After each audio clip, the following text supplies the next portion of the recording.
ራቢስ የተባለ አዲስ የውሻ በሽታ መከሰቱን የማዕከላዊ ኢትዮጵያ ክልል ጤና ቢሮ ገለጸ። የዓለም ጤና ድርጅት ጥናት የኢትዮጵያ ጎረቤት ደቡብ ሱዳን በኢቦላ ወረርሽኝ የመጠቃት ዕድሏ ከፍተኛ መሆኑን አስጠንቅቋል። እንመለስበታለን። የአውሮፓ ሕብረት በሰሜን ኢትዮጵያ ባለው ወቅታዊ ውጥረት ላይ ያለውን ከፍተኛ ስጋት ገልጿል። ጤና ይስጥልኝ ክቡራንና ክቡራት የቻናሌ ቤተሰቦች፣ ለሰዓቱ እናንተን ይመጥናሉ ብዬ ያዘጋጇቸውን ዝርዝር ዜናዎች ወደ እናንተ ይዤ ቀርቤያለሁ። እስከ ፍጻሜው ድረስ እንድትከታተሉኝ በአክብሮት እየጠየቁ ለቻናሉ አዲስ ከሆናችሁ ሰብስክራይብ እንዲሁም ላይክ እና ሼር ማድረግ እንዳይዘነጋ። ወደ ዝርዝር ዜናዎች አልፋለሁ።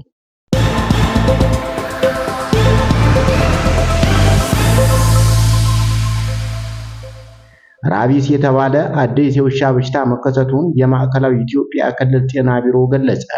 በማዕከላዊ ኢትዮጵያ ክልል ሆሳዕና ከተማ አስተዳደር ራቢስ የተባለው የውሻ በሽታ መከሰቱን የክልሉ ጤና ቢሮ የሰዎች ሕይወት ማለፉንና በውሻ የተነከሱ ሰዎች መኖራቸውን ደግሞ የከተማው ግብርና ጽሕፈት ቤት ተናግረዋል። የሆሳዕና ከተማ ግብርና ጽሕፈት ቤት ኃላፊ አቶ ተመስገን በሰጡት ቃል ከሰሞኑ ከአንድ ቤት የስድስተኛና የስምንተኛ ክፍል ተፈታኞች ሞተዋል ብለዋል። የውሻ ንክሻ አለ፣ እንደውም የክትባት መድኃኒትም ያንሳል ሲሉ ገልጸዋል። በታመሙ ውሾች የተነከሱ ሰዎችም አሉ።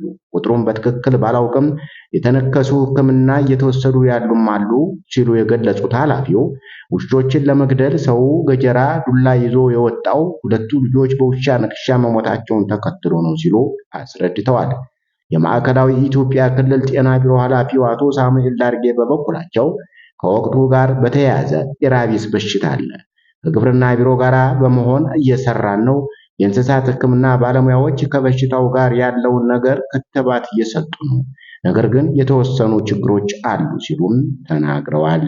በሌላ ዜና የዓለም ጤና ድርጅት ጥናት የኢትዮጵያ ጎረቤት ደቡብ ሱዳን በኢቦላ ወረርሽኝ የመጠቃት ዕድሏ ከፍተኛ መሆኑን አስጠንቅቋል። የዓለም ጤና ድርጅት ያደረገው አዲስ ጥናት እንደሚያመለክተው የኢትዮጵያ ጎረቤት የሆነችው ደቡብ ሱዳን በዲሞክራቲክ ሪፐብሊክ ኮንጎ ለተከሰተው የኢቦላ ወረርሽኝ አደጋ በእጅጉ እየተጋለጠች መሆኗን አስጠንቅቋል። ተመራማሪዎች ቫይረሱ ወደ ሀገሪቱ የመግባት ዕድሉ 70 በመቶ እንደሚሆን ገምተዋል። ሐሙስ ዕለት ዘ ላንሴት በተባለው የሕክምና መጽሔት ላይ የታተመው ይህ ጥናት የቡንዲ ቡጊዮ የኢቦላ ቫይረስ ዝርያ አስቀድሞ ከተስፋፋባት ኡጋንዳ ቀጥሎ ደቡብ ሱዳን ቀጣይዋ ከፍተኛ አደጋ የተጋረጠባት ሀገር መሆኗን ለይቷል። ኡጋንዳ እስካሁን 20 ሰዎች በበሽታው የተያዙ ሲሆን 2 ሰዎች ደግሞ ሕይወታቸው አልፏል ተብሏል።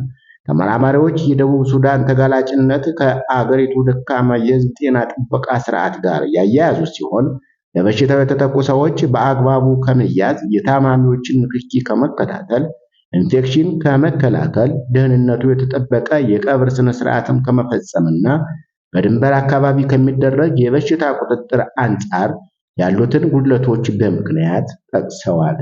የአውሮፓ ሕብረት በሰሜን ኢትዮጵያ ባለው ወቅታዊ ውጥረት ላይ ያለውን ከፍተኛ ስጋት ገለጸ።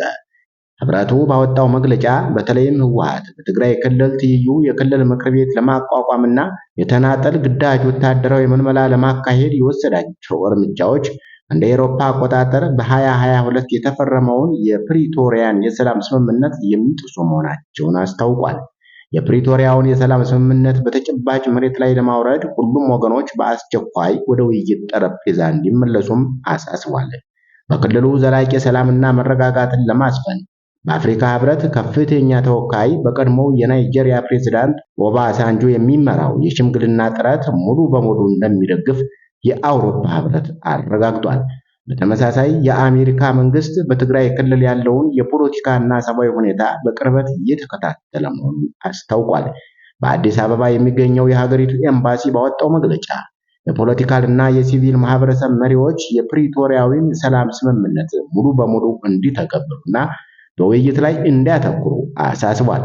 በተጨማሪ ሰላምን የሚያደናቅፉ ወገኖች በአፍሪካ ሕብረት ከሚመራው የውይይት ጥረት ጋር በአስቸኳይ እንዲተባበሩ የጠየቀው መግለጫው አሜሪካ በክልሉ የሚደረገውን የነፍስ አድን ሰብአዊ እርዳታ አቅርቦት መደግፏል የምትቀጥልና በቀጣይም የኤምባሲው ልዑክ በትግራይ ጉብኝት ለማድረግ እቅድ እንዳለው አመልክቷል። ክቡራንና ክቡራት የቻናሌ ቤተሰቦች ለሰዓቱ ያዘጋጇቸው አጫጭር ዘገባዎች እስካሁን የተከታተላችኋቸውን ይመስሉ ነበር። አብራችሁኝ ስለቆያችሁ ከልብ እያመሰገንኩ ለቻናሉ አዲስ ከሆናችሁ ሰብስክራይብ እንዲሁም ላይክ እና ሼር ማድረግ እንዳይዘነጋ። መልካም ቀን እንዲሆንላችሁ ተመኘው። ሰላም ለሀገራችን፣ ሰላም ለዓለማችን።